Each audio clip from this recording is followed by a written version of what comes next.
This week I am starting my Wonky Christmas tree quilts. Here is the top of this one.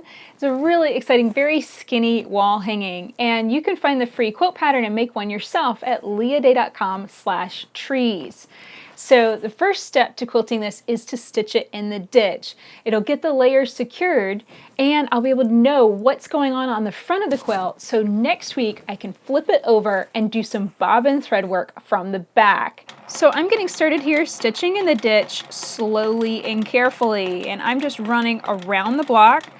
So not just in the ditch between the border and the block itself, but also stitching along the satin stitching that I've got here along the top of the block.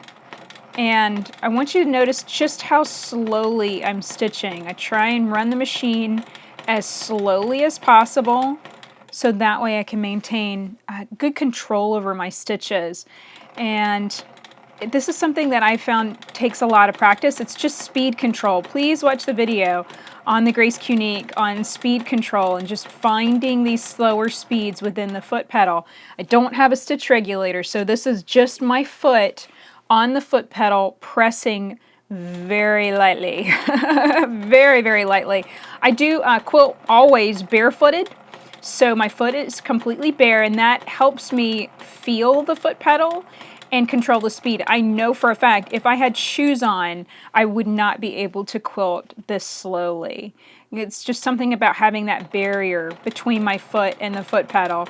Josh, however, my husband, whenever he quilts, he always wears shoes. But then again, he always wears shoes like all the time. So that's just more comfortable for him. So kind of think about what's more comfortable for you and see what you like. Now in the background here in the gray, I'm planning on doing bobbin work with that silver razzle dazzle thread. Really want to add some bling and brighten up this gray background.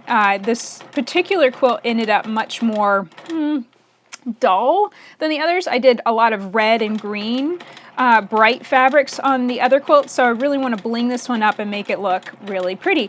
And so part of the reason why I'm stitching in the ditch is so that I have these ditches and I'm able to see what's going on, you know, basically on the front, on the back of the quilt. So that way when I go to do the bobbin thread work, I know where the background is and I won't kind of make it messy and stitch over the whole tree, because I've got to stitch that bobbin thread work. I've got to do that upside down with the back of the quilt facing up.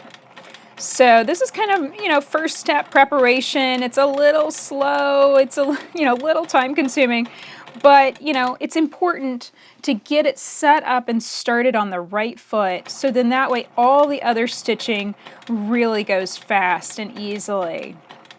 So I'm planning on doing some bobbin thread work. I haven't picked my designs yet, so you'll need to come back and check out the video next week as we begin quilting on the back of the quilt with big, thick, chunky threads to make a really decorative appearance around this tree. So that's it for this video. I hope you learned a lot about stitching in the ditch, and please understand that this is something that just takes practice.